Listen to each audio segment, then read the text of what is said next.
Hello बच्चों, कैसे हैं आप। बच्चों, आज हम पढ़ेंगे कक्षा 8 साइंस यानी कि विज्ञान के अंतर्गत पहला अध्याय फसल उत्पादन एवं प्रबंध। आप देख रहे हैं यहाँ पर, ये आपका साइंस का पहला चैप्टर फसल उत्पादन एवं प्रबंध। हम आपको बताएंगे बच्चों इस पाठ से संबंधित प्रश्नों के उत्तर, लेकिन उससे पहले आइए एक नज़र डालते हैं पाठ पर। आप इस पाठ को यहाँ से भी पढ़ सकते हैं और अपनी पाठ्य पुस्तक से भी। तो एक बार पाठ को ज़रूर से ज़रूर पढ़ लें, इससे आपको यहाँ पर काफ़ी कुछ जानकारी मिल जाएगी बच्चों। और यहाँ पर जो आपको प्रश्नों के उत्तर बताए जाएंगे उन्हें आप अच्छे से समझ पाएंगे, इसलिए एक बार पाठ को ज़रूर से ज़रूर पढ़ लें। इसके साथ ही बच्चों ध्यान रखें, यदि अभी तक आपने चैनल को सब्सक्राइब नहीं किया तो चैनल को भी सब्सक्राइब अवश्य कर दें, बेल आइकन भी दबा दें बच्चों, ताकि आपको कक्षा 8 साइंस के अंतर्गत आने वाली प्रत्येक वीडियो की नोटिफिकेशन मिलती रहेगी। तो देख रहे हैं ना आप, यहाँ पर ये है आपका कक्षा 8 साइंस के अंतर्गत पहला चैप्टर फसल उत्पादन एवं प्रबंध। और जैसे ही बच्चों यहाँ पर ये पाठ समाप्त होता है, हम आपको लिए चलेंगे इस पाठ के प्रश्न उत्तरों पर। आप उन्हें अपनी नोटबुक में नोट करें, अच्छे से समझें और उन्हें याद करें। तो देख रहे हैं ना आप, यहाँ पर ये आपका पाठ है। और इसके बाद बच्चों यहाँ पर शुरू हो जाते हैं ये पाठ के प्रश्न हैं, जिनका उत्तर हम आपको यहाँ पर अभी बताने वाले हैं। तो आप लगातार देखते रहें वीडियो और जुड़े रहें हमारे साथ। तो चलिए ज़्यादा देर न करते हुए जान लेते हैं इस पाठ के प्रश्न उत्तर। आपको एक बार फिर से याद दिला दें, आज हम पढ़ रहे हैं कक्षा 8 विज्ञान के अंतर्गत पहला अध्याय फसल उत्पादन एवं प्रबंध। ठीक है, तो यहाँ पर जो है चलते हैं अभ्यास प्रश्न उत्तर पर। और सबसे पहले हम आपको बता रहे हैं कि इस पाठ के अंतर्गत आपने क्या कुछ सीखा। तो आप देख सकते हैं बच्चों, नंबर 1, अपनी बढ़ती हुई जनसंख्या को भोजन उपलब्ध कराने के लिए हम लोगों को वैज्ञानिक कृषि पद्धतियों को अपनाना होगा।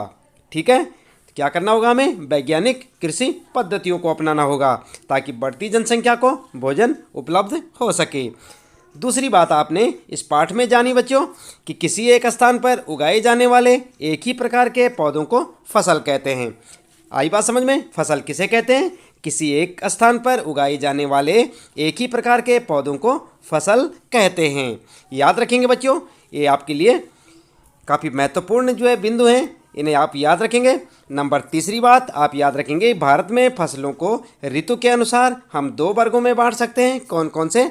रबी की फसल और खरीफ की फसल। कितने प्रकार के? 2 प्रकार की फसलें, रबी और खरीफ की फसल। आगे चौथा पॉइंट आपके लिए काफ़ी इंपॉर्टेंट है, जुताई करके मिट्टी तैयार करना, उसे समतल करना जरूरी होता है। इस कार्य के लिए हल तथा पाटल का उपयोग किया जाता है। याद रखेंगे ना। अगला है बच्चों 5वां पॉइंट आपको, बीजों को मिट्टी में उचित गहराई पर बोना तथा उनके बीच उचित दूरी रखना अच्छी उपज के लिए जरूरी है। बीजों की अच्छी किस्म का चयन करके स्वस्थ बीजों को बोया जाता है और सीड ड्रिल की मदद से बुआई की जाती है। याद रखेंगे। नंबर 6, मिट्टी में पोषक तत्वों की समृद्धि और पुनः पूर्ति की आवश्यकता होती है, जिसे कार्बनिक या रासायनिक खाद तथा उर्वरक के उपयोग से किया जाता है।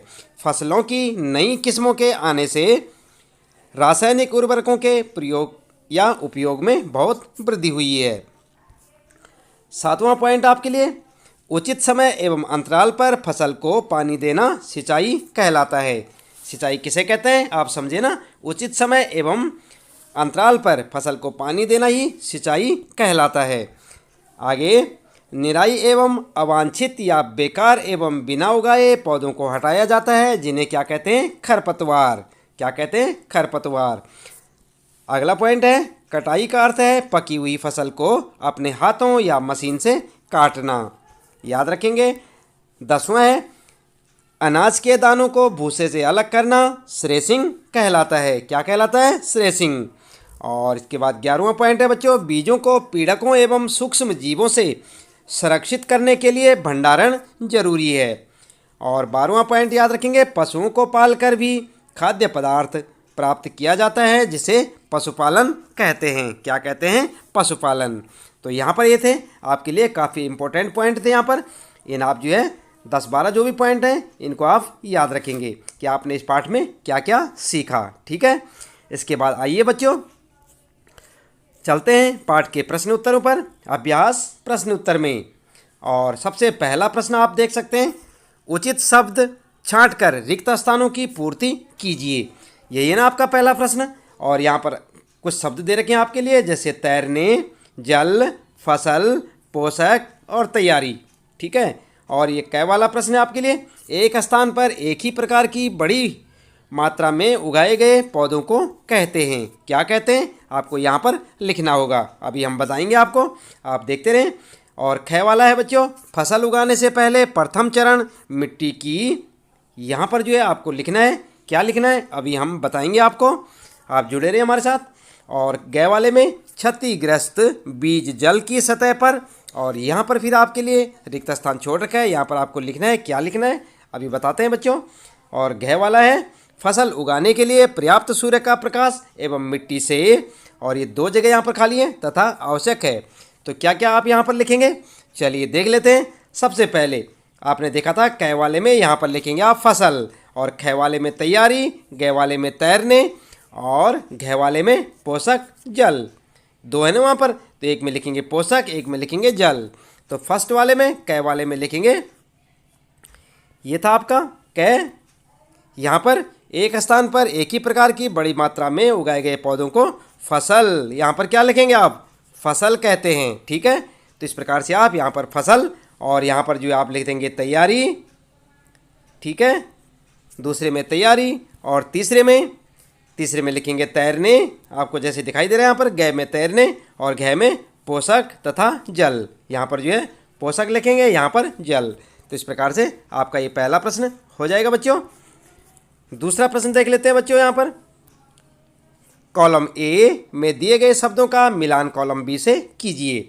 और आप देख रहे हैं ना, कॉलम ए ये है और कॉलम बी, और यहाँ पर आपने मिलान करना है। और यहाँ पर फर्स्ट में लिखा है खरीफ फसल, इधर लिखा है ए मवेशियों का चारा, और सेकेंड में लिखा है रबी फसल, साथ में फास्फेट, और यहाँ पर यूरिया एवं सुपर बी में। और इसी प्रकार से आप देख सकते हैं आपकी पुस्तक में रासायनिक उर्वर, और सी वाले में पशु अपशिष्ट, गोबर, मूत्र एवं अवशेष। और उसके बाद जो है अगले में लिखा है यहाँ पर कार्बनिक खाद, गेहूं, चना, मटर, और ई में लिखा है यहाँ पर धान एवं मक्का। उत्तर क्या करेंगे आप, किस प्रकार से मिलाएंगे, तो आप फर्स्ट के साथ में ई मिलाएंगे, सेकेंड के साथ में डी, और थर्ड के साथ में बी, और फोर्थ के साथ में सी। क्या समझे आप, फर्स्ट के साथ में ई। तो यहाँ पर आप देख सकते हैं बच्चों, ये फर्स्ट है आपका, और इसके साथ आप क्या मिलाएंगे, ई वाला।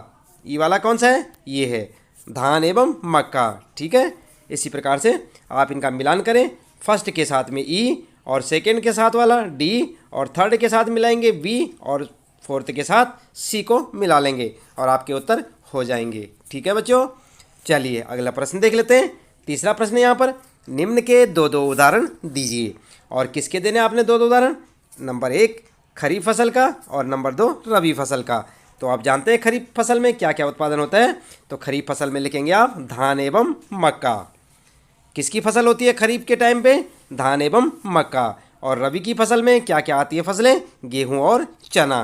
क्या लिखेंगे, खरीफ में धान और मक्का, रबी में लिखेंगे गेहूं और चना। ये 2 उदाहरण हो जाएंगे आपके इस तीसरे प्रश्न के उत्तर में।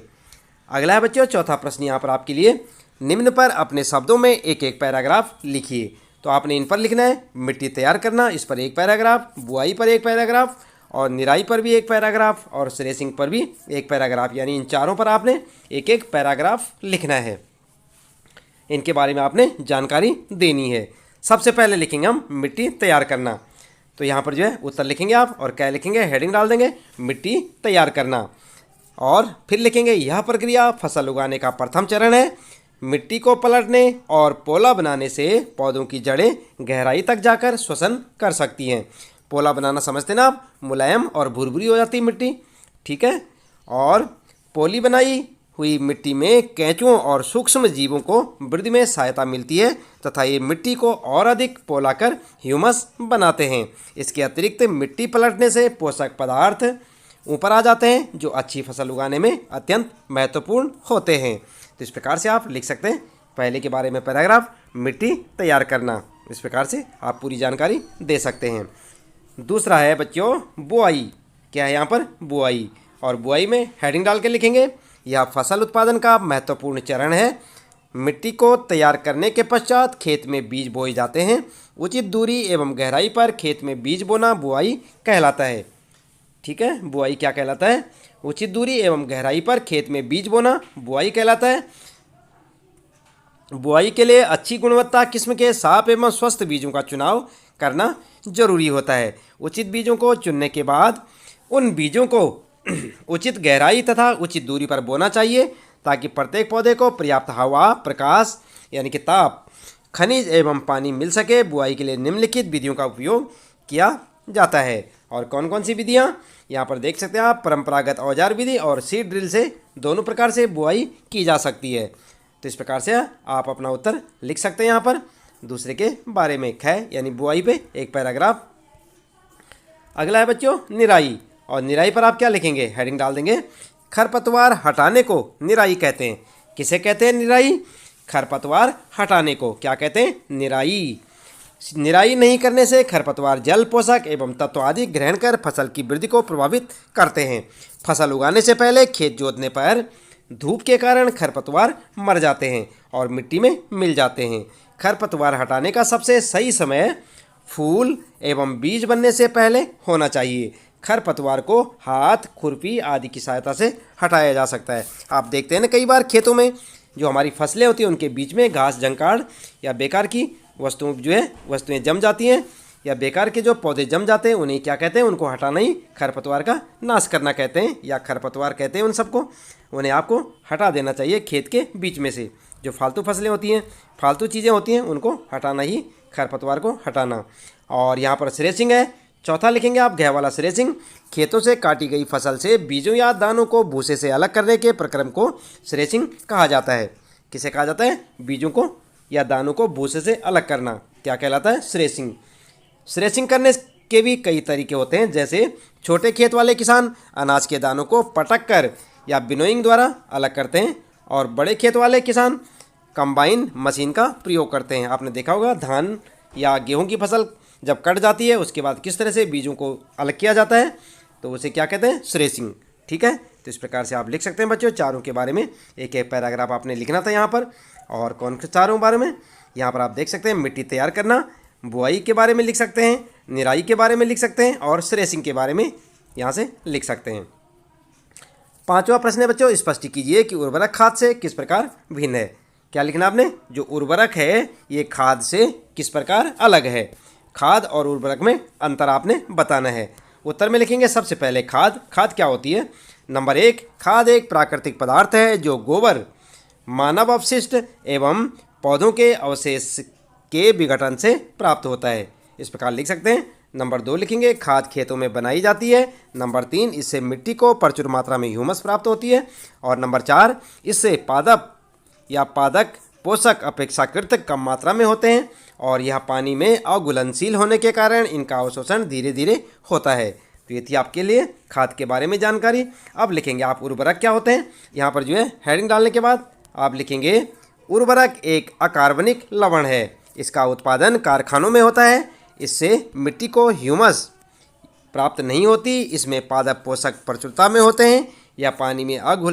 यह पानी में घुलनशील, क्या लिखेंगे? घुलनशील होने के कारण इनका अवशोषण शीघ्र हो जाता है। आई बात समझ में? तो इस प्रकार से आप उर्वरक के बारे में हेडिंग डाल के लिख सकते हैं, और यह पानी में घुलनशील होने के कारण इनका अवशोषण शीघ्र हो जाता है। ठीक है, आई बात समझ में? इसके बाद लिखेंगे आप साथ ही साथ लिखेंगे उर्वरक की तुलना में खाद अच्छी मानी जाती है क्योंकि इससे मिट्टी की जल धारण क्षमता में वृद्धि होती है। इससे मिट्टी भुरभुरी हो जाती है जिससे गैस विनिमय सरलता से होता है। इससे जीवाणु की संख्या में वृद्धि होती है। इससे मिट्टी का गठन सुधारा जाता है। ठीक है, तो इस प्रकार आप लिख सकते हैं बच्चों। आप देख रहे हैं ना खाद और उर्वरक में क्या अंतर है। ये खाद के बारे में और फिर उर्वरक के बारे में। अच्छे से लिखें बच्चों, याद भी करें। अगला प्रश्न है सिंचाई किसे कहते हैं। जल संरक्षित करने वाली सिंचाई की 2 विधियों का वर्णन कीजिए। तो आपने यहाँ पर सिंचाई के बारे में लिखना है। फसलों को कृत्रिम रूप से आवश्यकता अनुसार पानी देना सिंचाई कहलाता है। क्या होता है सिंचाई? फसलों को कृत्रिम रूप से आवश्यकता अनुसार पानी देना सिंचाई कहलाता है। करते हैं ना, आप भी अपने खेतों में सिंचाई करते हैं तो क्या करते हैं? सिंचाई में पानी तो देते हैं। जीवित रहने के लिए पौधों को जल की आवश्यकता होती है। पौधों में लगभग 90% यानी कि 90% जल होता है। फसल की स्वस्थ वृद्धि के लिए मिट्टी की नमी को बनाए रखने की आवश्यकता होती है, जिसके लिए विभिन्न अंतराल पर खेत में जल देना सिंचाई कहलाता है। अब आगे लिखेंगे, जल संरक्षित करने वाली सिंचाई की 2 विधियां निम्नलिखित हैं और किस किस तरह से सिंचाई की जा सकती है। नंबर 1, छिड़काव तंत्र द्वारा। इस विधि का इस्तेमाल असमतल भूमि यानी कि जो समतल नहीं होती है, जहां पर जल कम मात्रा में उपलब्ध हो के लिए किया जाता है। इसमें नलों के ऊपर घूमने वाले नोजल लगे होते हैं। जब पंप से जल मुख्य पाइप में भेजा जाता है तो वह घूमते हुए नोजल से बाहर निकलकर वर्षा की भांति छिड़काव करता है। यह विधि बलुई मिट्टी के लिए अत्यंत उपयुक्त है। आई बात समझ में? किस मिट्टी के लिए? बलुई मिट्टी के लिए, जिसमें बालू या रेत अधिक होती है। तो इसमें क्या होता है? छिड़काव तंत्र के लिए छिड़काव तंत्र विधि से सिंचाई की जाती है। अगला है बच्चों ड्रिप तंत्र, यानी कि ड्रिप जो विधि है उसे सिंचाई की जाती है। इसमें जल बूंद बूंद करके पौधे पर गिरता है या पौधों पर गिरता है और बेकार नहीं होता। यह कम पानी वाले क्षेत्रों के लिए एक वरदान है। यह विधि फलदार पौधों, बगीचों आदि को पानी देने का सर्वोत्तम तरीका है। कौन सा? ड्रिप तंत्र। याद रखेंगे, ड्रिप तंत्र। अगला है प्रश्न बच्चों 7वां, यदि गेहूं को खरीफ ऋतु में उगाया जाए तो क्या होगा? चर्चा कीजिए। यानी कि बेमौसम। क्या समझे आप? गेहूं का मौसम नहीं होता ना उस टाइम, तो अगर इसे खरीफ ऋतु में उगाया जाए तो क्या होगा? तो आप लिखेंगे, गेहूं एक रबी फसल है, इसे शीत ऋतु में उगाया जाता है। खरीफ ऋतु जून से सितंबर तक होती है। इस समय वर्षा काफ़ी अधिक मात्रा में होती है, इसलिए इसे वर्षा ऋतु भी कहते हैं। क्या समझे आप? एक बार फिर से पढ़ें।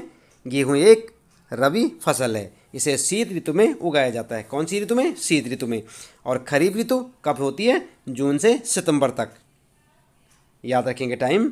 खरीफ ऋतु का जो समय होता है कब तक होता है? जून से सितंबर तक। इस समय वर्षा काफ़ी मात्रा में होती है, इसलिए इसे वर्षा ऋतु भी कहते हैं। किसको? खरीफ ऋतु को वर्षा ऋतु भी कह सकते हैं। यदि गेहूं को इस समय उगाया जाए तो गेहूं के पौधे अधिक मात्रा में पानी मिलने की वजह से सड़कर खराब हो जाएंगे और फसल बर्बाद हो जाएगी। इसका मतलब क्या समझे बच्चों आप? गेहूं को इतना अधिक मात्रा में पानी नहीं चाहिए, इसलिए वे बरसात की ऋतु में नहीं हो पाएंगे और सड़कर खराब हो जाएगी गेहूं की फसल। 8वां प्रश्न है बच्चों, खेत में लगातार फसल उगाने से मिट्टी पर क्या प्रभाव पड़ता है? व्याख्या कीजिए। खेत में लगातार फसल उगाने से, एक बार फसल उगाई, दोबारा उगाई, तीसरी बार उगाई, बार बार अगर हम लगातार जो है फसल उगाएंगे खेत में तो मिट्टी पर क्या प्रभाव पड़ता है? तो काफ़ी इंपॉर्टेंट है, याद रखेंगे। खेत में लगातार फसल उगाने से मिट्टी में कुछ पोषक तत्वों की कमी हो जाती है, जिससे उसकी उर्वरता भी कम हो जाती है। यही कारण है कि खेत में लगातार फसल नहीं उगानी चाहिए और खेत को कुछ समय के लिए परती छोड़ देना चाहिए, यानी कि एकदम खाली छोड़ देना चाहिए। एक अन्य तरीका फसल चक्रण है, फसल चक्रण है। आप यहाँ पर चक्रण लिखें।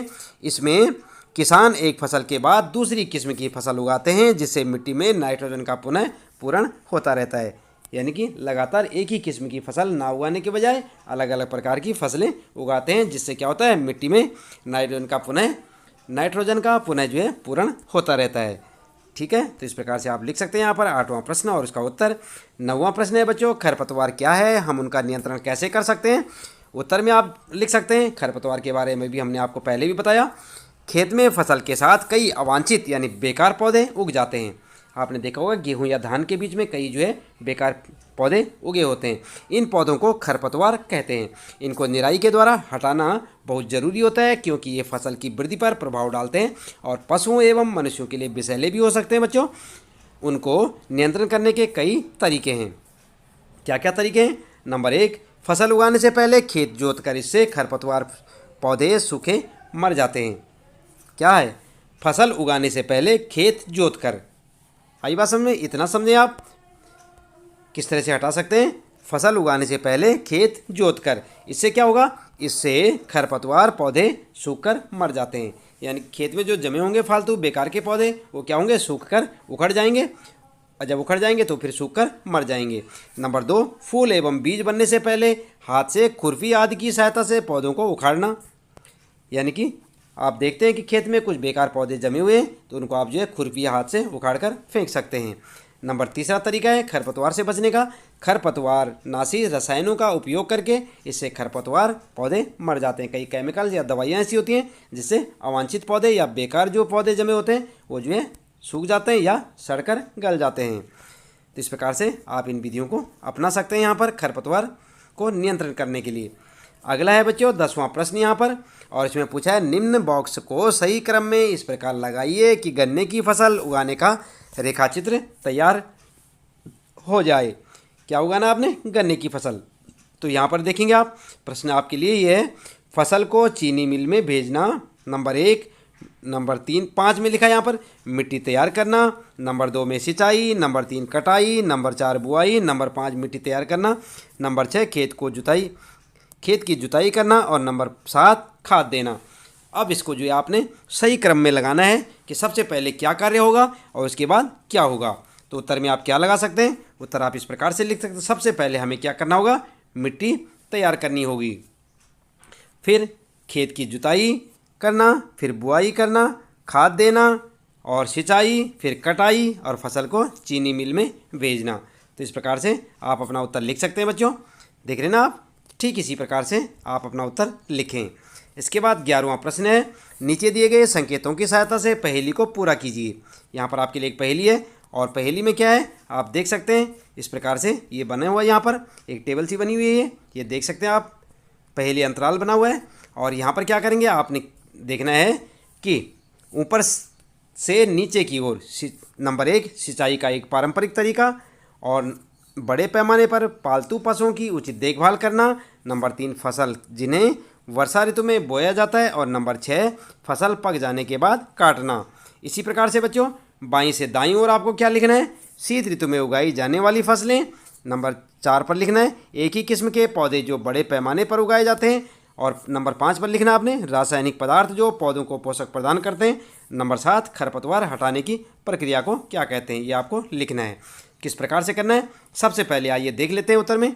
यहाँ पर जो है सिंचाई का एक पारंपरिक तरीका, तो यहाँ पर क्या लिखेंगे आप देख रहे हैं ना आप, ये तो क्या हो सकता है पारंपरिक तरीका। यहाँ पर नंबर 1 पे लिखना आपने, तो यहाँ पर रे लिखा हुआ है रे, फिर यहाँ पर लिखेंगे आप है और यहाँ पर टे, तो क्या हो जाएगा? रहट हो गया ना, रहट। और यहाँ पर लिख सकते हैं आप रवि, यहाँ पर लिखेंगे आप खरीफ, यहाँ पर लिखेंगे पशुपालन और यहाँ पर जो है कटाई और यहाँ पर उर्वरक और यहाँ पर निराई। तो इस प्रकार से आपकी ये वर्ग पहेली सॉल्व हो जाएगी। ध्यान दें बच्चों, ये आपका उत्तर कर सकते हैं ना आप। तो इसके साथ ही बच्चों यहाँ पर इस पाठ से संबंधित प्रश्नों के उत्तर समाप्त हो जाते हैं। उम्मीद है कि आपको अच्छे से समझ आए होंगे। आप लगातार इसी प्रकार जुड़े रहें हमारे साथ। यदि आपने चैनल को अभी तक सब्सक्राइब नहीं किया तो सब्सक्राइब अवश्य कर दें, बेल आइकन भी दबा दें और जानते रहें अपने कक्षा 8 विज्ञान यानी कि साइंस के सभी चैप्टरों के प्रश्न उत्तर हमारे साथ। तो मिलते हैं बच्चों फिर अगली वीडियो में अगले पाठ के नए नए प्रश्नों के साथ।